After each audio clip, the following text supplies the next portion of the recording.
rezeki itu bukan sifatnya cuma dunia ya Bapak Ibu ya. Kita itu kadang-kadang memaknai rezeki itu sempit gitu. Jadi rezeki itu bukan hanya sekedar masalah fulus, dunia, harta, bukan. Rezeki itu semua yang Allah berikan kepada kita dari tubuh kita ini. Jadi kalau kita dapat uang kan dari tubuh kita nih, itu semua nikmat rezeki. Sehingga rezeki itu semua yang Allah berikan kepada kita, yang namanya tangan bisa gerak itu rezeki. Yang namanya penglihatan mata itu bisa kedip-kedip, sensornya juga sensitif, itu juga rezeki. Penciuman kita juga peka, ini jengkol, ini duren, nah itu juga rezeki. Jangan dikira rezeki itu kalau dapat kerjaan, kemudian income-nya tinggi, gajinya besar, wah rezeki saya besar. Kalau pas kebetulan rezekinya lagi seret, income pemasukannya lagi seret, dia mengatakan rezeki saya lagi hilang. Enggak.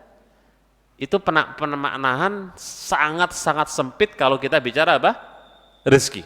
Karena Allah Ta'ala menyebutkan kullukum ja'iun. Istilah lapar itu hanya sekedar istilah, tetapi semua kita dalam kondisi butuh kepada Allah Subhanahu wa Ta'ala. It'amul ja'i ya warisku al-fakir. Jadi memberikan makan kepada orang yang lapar, memberikan rezeki kepada orang-orang fakir, dan yang semisal dengan itu. Wa hada man sa'alallahu wa iyyah, ya, dan ini bagi siapa yang minta kepada Allah Subhanahu wa Ta'ala, fa innallaha yu'tihi, niscaya Allah Subhanahu wa Ta'ala akan berikan kepada hamba tersebut, sawa'an kana kafiran au musliman au asiyan au salihan. Tayyib. Baik itu orang kafir, ya, satu, Allah beri nikmat jemaah, atau muslim, atau ahli maksiat sekalipun, atau mungkin orang soleh, Allah beri nikmat semua. Kenapa jemaah?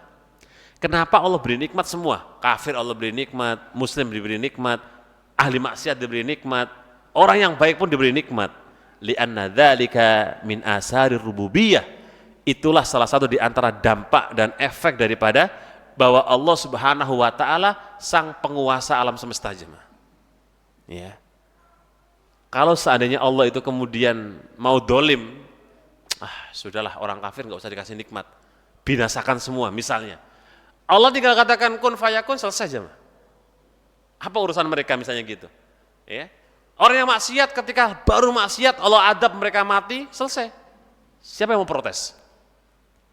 Seandainya kemudian kekafiran Allah binasakan semua, ya nggak usah contoh-contoh hari ini ya. Dulu 1446 tahun yang lalu jemaah, di kehidupan Nabi, Nabi itu dakwah awal-awal 8 tahun setelah turunnya surat Al-Alaq, itu 8 tahun beliau dakwahnya sir di kota Mekah jemaah. Karena dakwah Nabi itu ada dua, kota Mekah dan Madinah.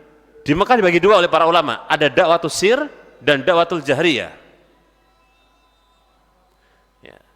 Di dakwah sir ini Nabi SAW sembunyi-sembunyi dakwanya, door to door, sembunyi-sembunyi, itu butuh waktu 8 tahun dan itu bisa dibilang nggak berhasil.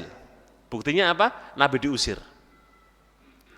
Kalau seandainya Allah itu kemudian menginginkan orang-orang kafir itu binasa semua, dakwah Nabi dimuluskan, semuanya beriman, sangat gampang jangan bagi Allah Subhanahu wa Ta'ala. Tapi Allah akan lihat prosesnya Nabi kita Shallallahu Alaihi Wasallam. Ya. Termasuk ini, makanya kita itu nggak perlu iri. Ustaz, orang kafir itu kok sukses, hartanya banyak, melimpah, bla bla bla. Orang mukmin nggak begitu berpikirnya jemaah. Gitu. Ya. Orang mukmin berpikirnya adalah justru kita menanti kapan mau naik level iman itu. Bagaimana cara naik level iman? Ujian. Kalau ujian 1 lolos, ujian 2, ujian 3, dan seterusnya. Nah, wa rububiyatillahi azza wa jalla ghairu khassatin lil muslim duna kafir. Ya, jadi yang namanya Allah itu punya rububiyah, ya, rububiyah itu mengatur, memberikan nikmat, memberikan rezeki dan yang lain sebagainya. Itu tidak terkhusus hanya untuk orang muslim, tetapi juga untuk orang kafir. Ya. Wa bisalih duna toleh. Allah juga berikan yang namanya kenikmatan itu bukan hanya untuk orang soleh, tapi juga untuk orang toleh. Toleh itu orang yang enggak baik. Wa jami'un sawa'un fi ta'arrudihim fi asari ita'illahi jalla wa ala. Dan semua Orang yang baik dia itu menentang Allah Subhanahu wa taala, maka Allah berikan kenikmatan. Fahada min afradi rububiyati. Inilah kekhususan rububiyah Allah Subhanahu wa taala. Wa yarzuqu azza wa jalla al-jami'.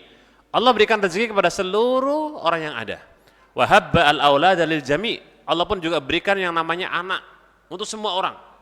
Mau kafir mau muslim punya anak jemaah, ya. Wa yujibu da'watal mudarri, ya, minal jami', dan Allah juga mengabulkan doanya orang-orang yang butuh, ya, siapapun dia. Mau kafir, Allah pun kabulkan jemaah. Mau muslim Allah kabulkan. Fahakada min afradir rububiyah. Inilah salah satu di antara keistimewaan rububiyah Allah Subhanahu wa taala. Mastata'amallahu, barang siapa yang minta makan kepada Allah, maka Allah akan berikan, ya. Dan siapa yang minta rezeki, Allah berikan. Fa innallaha qad yujibu du'aah. Sesungguhnya Allah Subhanahu wa taala akan mengijabahi semua doa hamba-hambanya. Jadi makanya ini kalau kita pahami dengan baik, kita itu nggak perlu iri jemaah. Ya, orang kafir kok dia dikasih nikmat buahnya, ya, nggak perlu khawatir, nggak perlu kita iri, karena bagi Allah Subhanahu wa taala itu bukan sesuatu prestasi begitu. Biasa jemaah. Allah berikan semua kok. Ya.